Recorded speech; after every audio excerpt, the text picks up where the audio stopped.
So let's get this straight. The federal budget is a mess. Too much spending, too much debt. We're living beyond our means with deficits stretching out as far as the eye can see.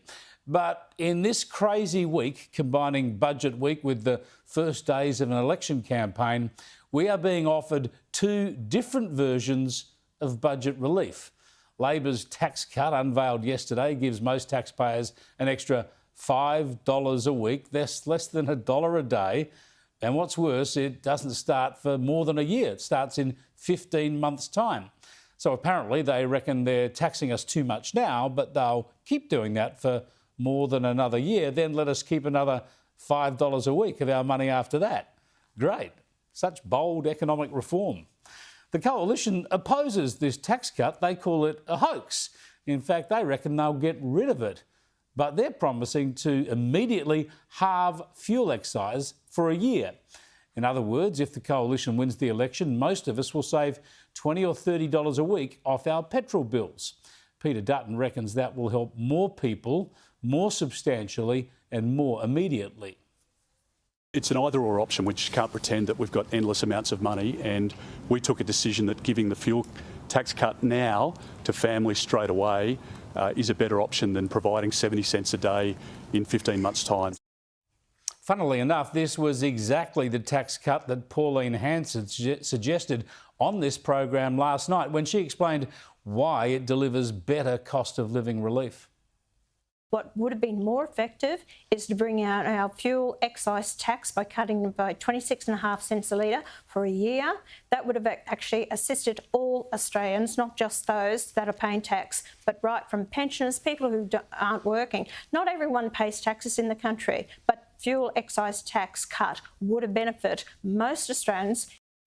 Yeah, and obviously the Coalition agrees with that, but the Labor government seems to think it's on a winner.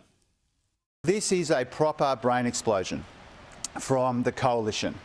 This is a proper brain snap. It beggars belief that when Australians are under cost of living pressure, their main policy is to increase income taxes on every Australian taxpayer.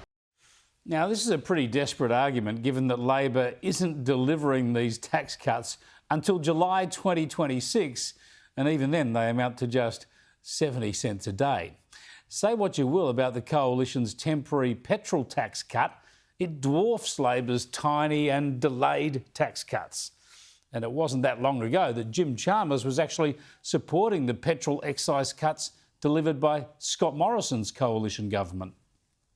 So the 22 cents a litre fuel excise cut you supported? Yeah. But it's bad policy, isn't it? Well, I don't think it's bad policy to support people through difficult times. You know, the fact that petrol prices have been through the roof has been a brake on the economy, and it's made it harder for families who are already dealing with real wages going backwards. You know, one of the defining features of this government for almost 10 years now is stagnant wages, families finding it harder to make ends meet. We've got a responsibility to do the right thing by them. Yeah, so he was in favour of the petrol tax cut back then, but he's against it now. But this sort of political tit-for-tat really just demonstrates how pathetic the economic debate has become.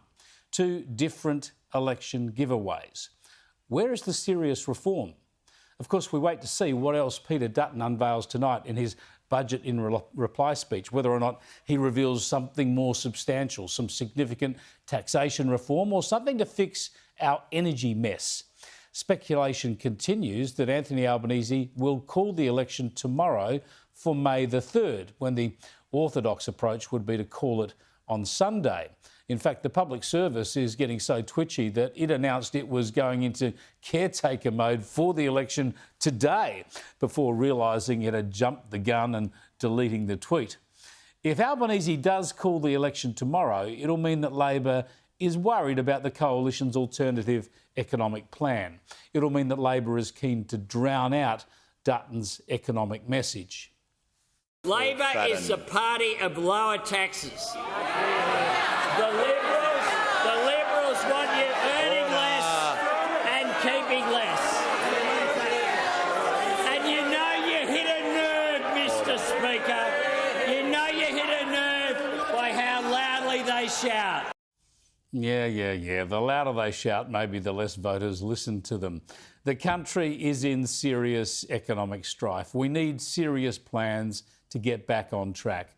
And just now, right at this moment, our political debate seems pretty shallow, pretty desultory. Let's hope Peter Dutton can turn that around in just over 2 hours from now.